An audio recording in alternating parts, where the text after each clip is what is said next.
Il s'est moins illustré par l'étendue de son intelligence et la finesse de ses compétences diplomatiques, que par ses talents de catcheur qu'il a fait valoir en séance plénière, au vu et au su d'une large audience. C'était le vendredi 23 août, à l'entame des travaux préparatoires de la 9e conférence internationale de Tokyo sur le développement de l'Afrique, TICAD 9, rendez-vous de référence du partenariat entre le Japon et les pays de l'Union africaine. On s'en souvient.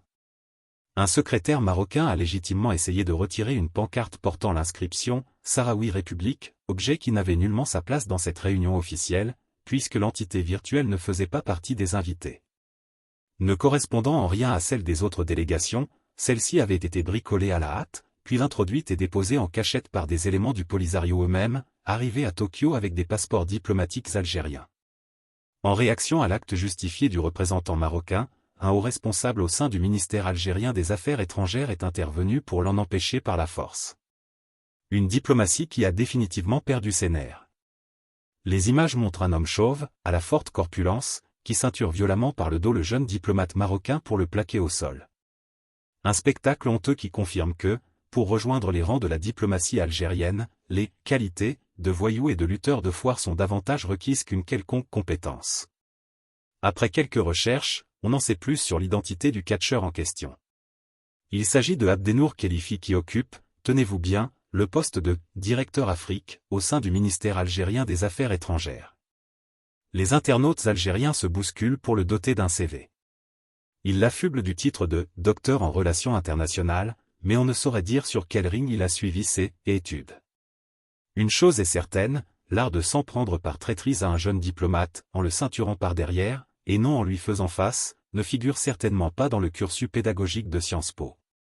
Pas plus que l'usage de la violence, qui semble désormais caractériser une diplomatie algérienne ayant définitivement perdu ses nerfs. On apprend aussi que le sieur Abdenour Khelifi a été fraîchement installé dans son fauteuil de directeur. Une nomination où, de toute évidence, le muscle et la graisse ont pris le dessus sur les neurones, permettant au videur de bar malfamé d'hériter de ce poste à la faveur d'un jeu de chaises musicales, opéré en novembre dernier au sein de la diplomatie algérienne. Auparavant, c'est Selma Haddadi, devenue directrice générale des relations multilatérales, qui occupait la tête de la direction Afrique. De ce triste incident, premier fait d'armes du nouveau directeur saltimbanque, on retiendra surtout que les travaux préparatoires de la TICAD 9 sont l'un des rares événements où la fantomatique République tente encore d'obtenir des bribes de visibilité, en usant de la fraude la plus éhontée.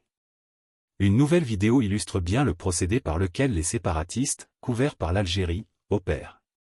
À Tokyo, pris en flagrant délit en train de s'installer à la table des réunions, sans avoir eu le temps de placer sa fausse pancarte, un représentant de la milice armée s'est vu interroger sur l'entité qu'il représentait.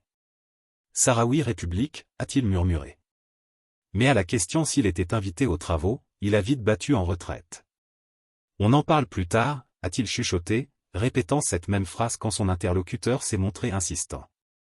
Le tout donne une piètre image tant de l'événement que l'Union africaine. La délégation marocaine n'a eu de cesse d'attirer l'attention de la coprésidence japonaise sur les manœuvres de la délégation algérienne et de ses protégés. Ainsi mis à nu, les représentants algériens ont perdu autant leur crédibilité que leur sang-froid, se livrant à un désolant spectacle qui a toutefois un mérite, le régime d'Alger ne se cache plus pour affronter le Maroc sur le dossier du Sahara. Sa lexicologie et ses pseudo-principes font partie du passé. Le monde entier voit que c'est le voisin de l'Est qui tient sous perfusion un conflit où il est la principale partie prenante. On retiendra aussi que le diplomate videur ne fait pas face à son adversaire, la traîtrise étant une tare indissociable du régime qu'il représente.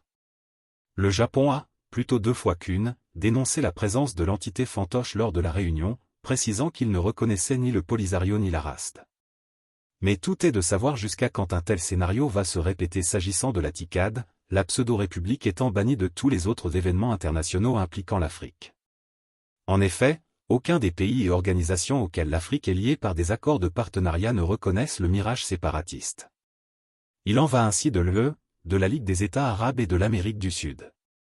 Comme il en va de même pour des pays comme la Turquie, l'Inde, la Corée du Sud, la Chine, la France, le Royaume-Uni, les États-Unis ou encore les Émirats arabes unis. Tous ces pays bannissent l'entité microbe de leur réunion avec les pays africains et ne permettent pas aux Algériens de l'introduire dans leurs valises. Quant à la nomination d'un catcheur à la tête de la direction Afrique du ministère algérien des Affaires étrangères, elle est très significative du degré de désespoir de la junte. À court d'arguments et conscient de la fin imminente de la partie, le régime d'Alger n'a plus que la voyoucratie pour s'illustrer.